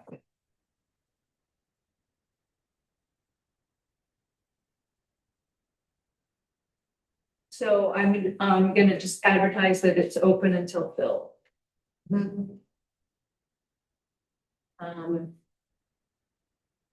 If we're done with that, I'll move on. I contacted 6 different towns to see who they are using for the list. The listers, we use CAI, and the board asked me to find a cheaper option. So I contacted 6 towns to see who they were using for tax mapping, maintenance, for data reformatting, and for GIS internet serving services. All but one use CAI. Greensboro uses a local man who is retiring, and they're not at all doing online mapping with searchable qualities. We do, and we can't go backwards. We can't just stop backwards. So we need to continue moving in that direction. And Greensboro admitted they need to move in that direction as well. And then one town recommended that I contact NEMRIC which was a good call. So I've set up meetings in early March with both CAI and NEMRIC to get price quotes and review the services. And the contract with CAI is auto renewed April 1st unless we cancel. So we're trying to get this figured out before April 1st. And Tom and Sam are both involved in those meetings. The MERC grant, set up another meeting with Ron Smith, who is our CPA or auditor, to file the IRS taxes so that we can receive the electric pay energy credits on the final payment of $28,500 that we actually paid for and have not sought reimbursement for. We are qualified for up to 30% of that, which is roughly $8,000. We have the meeting set on March 31st, and he's going to, for free, file these taxes for us. Michael installed the 3 smart thermostats in the town offices. I think, Michael, you can address this, but the big question is how are the back areas heated? The 2 areas of water don't appear to have any radiant floor heat going back there. That's why we have those 2 standalone heaters. And so Ask Fred Martin. Yeah, I haven't reached out to him yet. My plan was so the MERP grant allowed us to purchase 3 thermostats. There are currently 4 that are in use, but there are 5 that are installed. There's one that goes to nothing in the server room. And my plan is to, on the next cold morning, come in here with the thermal cam and see. My thermal camera will be able to show me the zone loops, and I can verify whether or not there are heat loops in those further sections. When I installed the thermostats, I looked around and it did not appear to be that they went that way beyond the server room. They cover the server, but they don't go the rest of the way. And I did do a little bit more research, and I guess this building was built in '64 and remodeled in the '80s, late '80s. So I'm wondering if they didn't do. No, the radiant heat was put in when we did the renovation. Right, but if they didn't do a pour over, if they didn't do a new slab on that section, they wouldn't have the ability to put radiant in. So I will have to see if there's construction documents, or I'll pick Fred's brain and see what he knows. Well, to remedy that, we would be able to maybe get 2 smaller heat pumps and maybe forego this with whatever money we have left in that grant. With the money that we're saving with the tax energy credit, and because Sterling Mountain Solar did not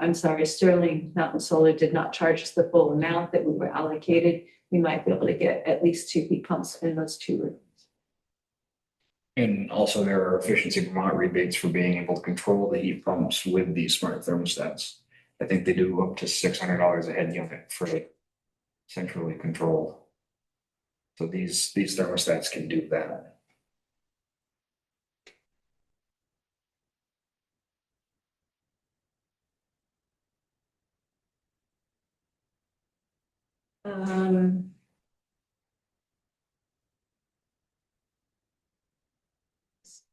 We will you have those packets in front of you with the planning commission pulled together for the lot. It's Full Street or federal properties. We'll be talking about that at the next select board meeting. Did you talk about that last night, Michael? At the planning meeting? No, we didn't have a planning meeting last night, did we? When is your next planning meeting? No, they meet in the first Monday First of one March. is, Oh, I think you're gonna talk about it the Monday before we have our select board meeting. Okay. I say I had a small panic. Wait a minute, Tuesdays, I didn't get an email. I don't even believe it. I think it was. So take those packets home and then you can just take a look at them before the next meeting. It's what the planning commission pulled together, and then LCPC,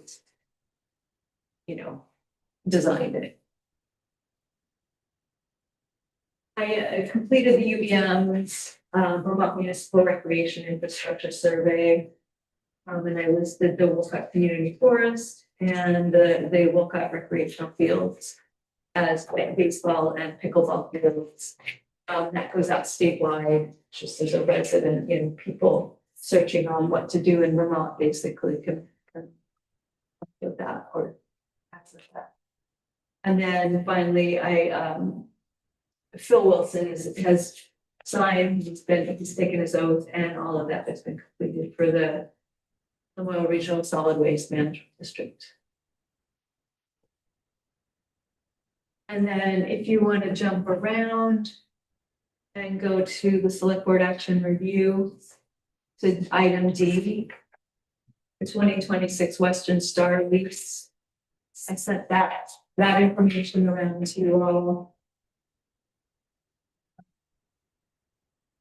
I can confirm that they will not exceed the 100.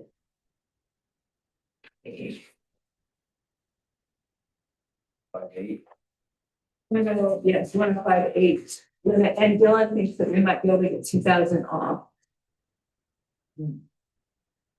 But anyway, you have it in front of you, you have those sheets. So I would recommend that we do the 6-year. I talked to Belinda in depth about what the equipment fund could support. And she said that she would prefer the 6-year lease, only because it gets us then caught up with the 7-year lease that we're almost through with, that we started back in July for the full truck.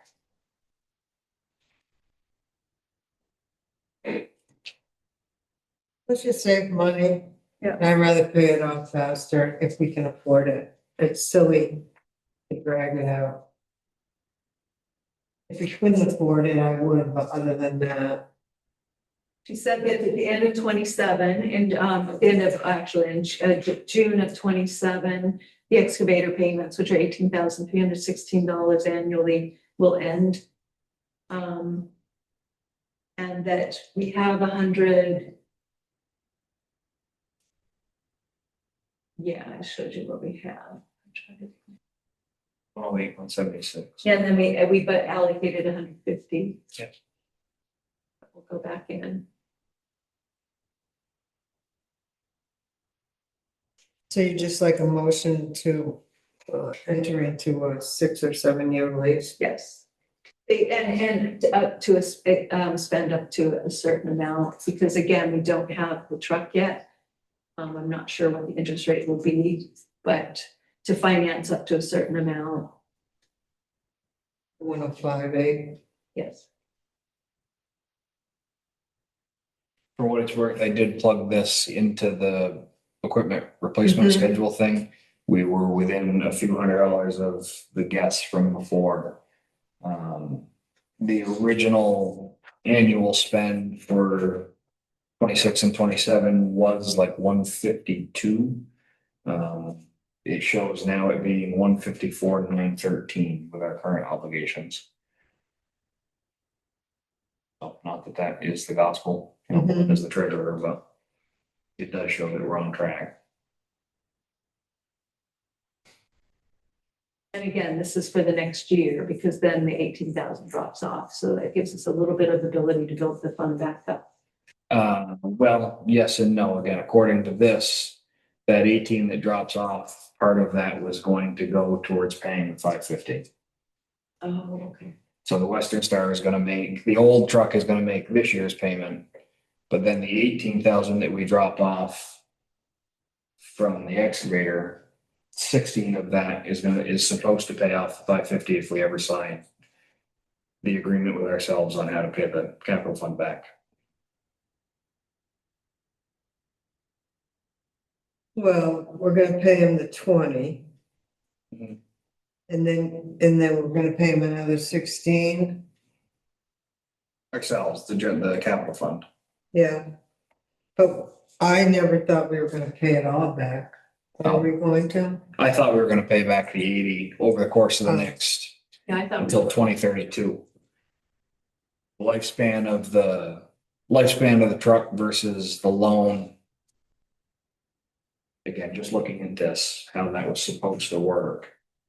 Wasn't it over a 5 or 6 year period? I think so. I think we had talked about 16,000 over 5 years. Well, I think we should have a little loan. We've done that before where we loan money between the transfer station and the town, that we should have some kind of written loan Yeah, that or was, agreement that we're gonna do that, or we will forget, or somebody else will come and not know what's going on. we'll spend the money on something else. Right. Yeah, that was, we had talked about setting that up. We didn't have time to set it up.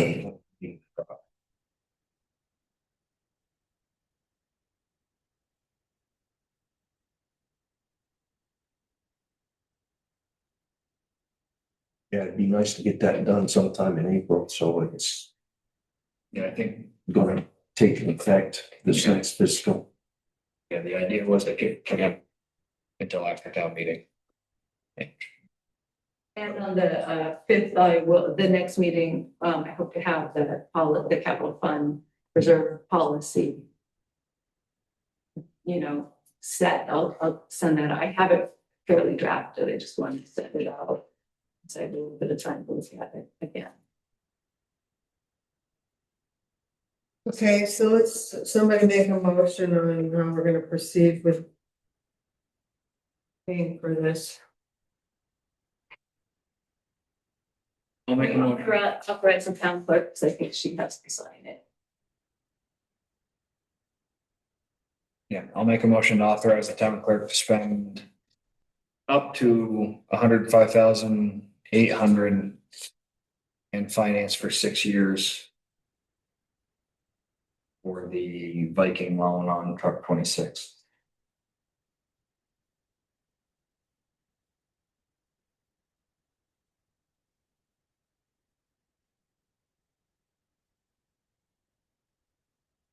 I'll second.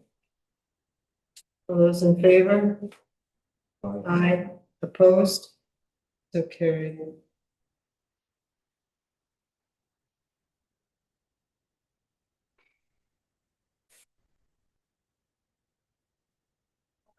We just have to adopt the 2026. So you had adopted the certificate of compliance with the town road and bridge standard. And as soon as I sent it to her, she said that in late January 26, they just created new standards. So we have to adopt the new standards that I sent out to you in an email.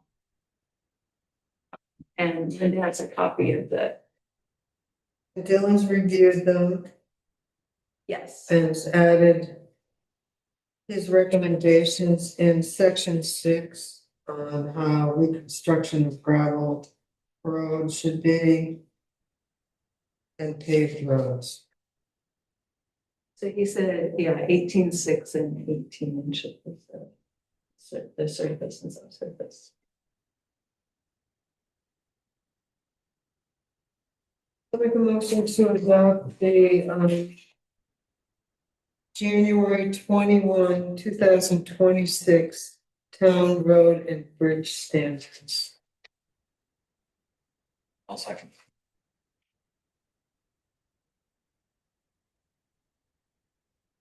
Any further discussion on that? Hearing none, all those in favor? Opposed? So carried.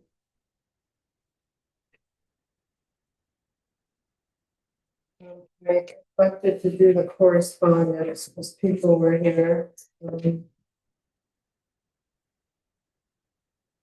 So we purchased a tree, a memorial tree for Richard, his name. Is this where it's going, to the North Carolina game? Yeah, you see where it is, they have to, because of the time of year that we purchased it, they have to put it where they can actually dig holes and plant it. That just came the other day. I mean, that's not really announced when you're purchasing it. Then they send you the certificate and it says all of this. There's a public hearing notice from the town of Greensboro. The Greensboro Planning Commission has scheduled a public hearing on their amendments to flood hazard regulations. It tells you where you can see the text. Yeah, it's good. They're gonna have the meeting on March 1st.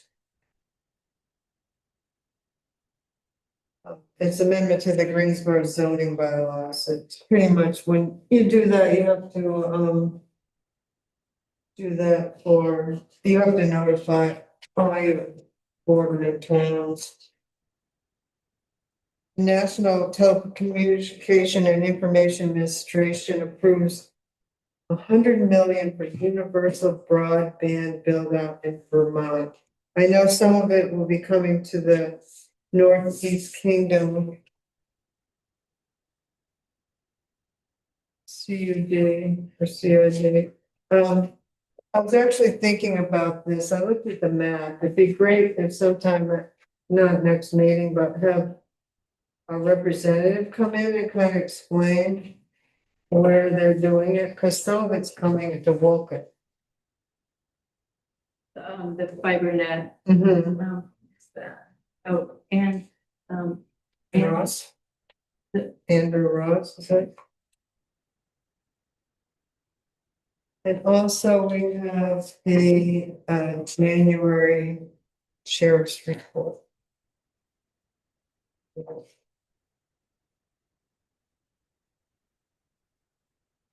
So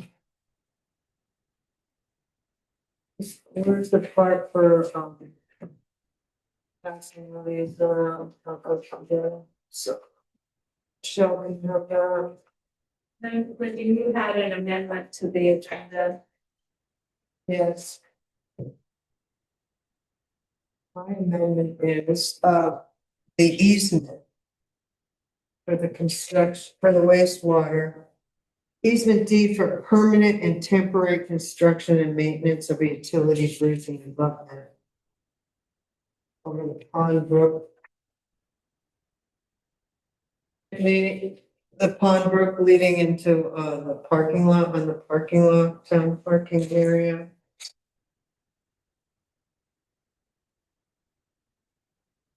Just giving permission to construction and maintenance and then a permanent easement for that abutment. Look at Pond Brook. Yeah, because that comes out of Wolcott Pond. Yeah. so it's the wastewater easement deed for the utility bridge between Fred Martin's property and the parking lot. Yeah, it goes over the Wolcott Pond Brook. I just need authorization to be able to sign that.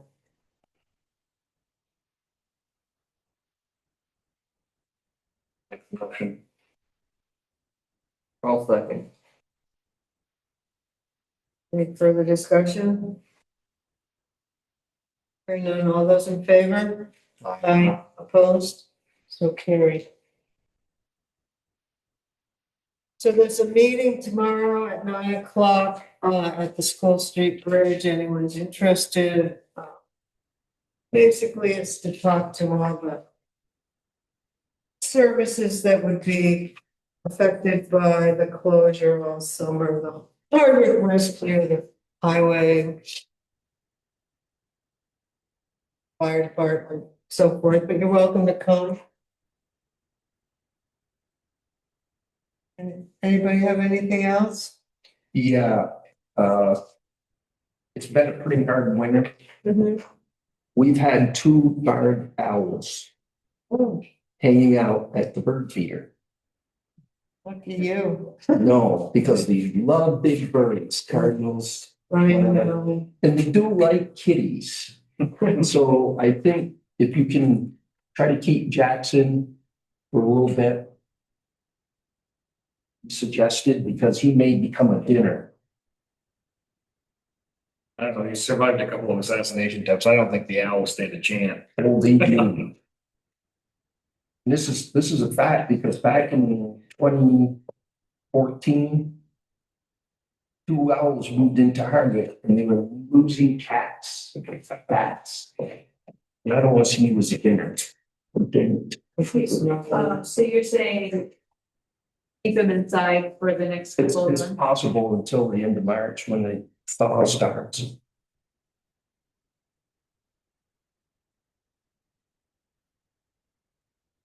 Once the thaw starts and the snow's down, the mice will start popping up, squirrels.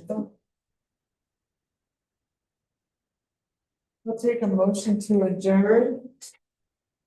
I'll make that motion. Those in favor? We all did. Pick one. We don't really need a second. Not for the adjournment. It's slightly informal. Just a reminder, we'll meet at 5:30, February 23rd, interviewing our candidates. And then we will see you at town meeting.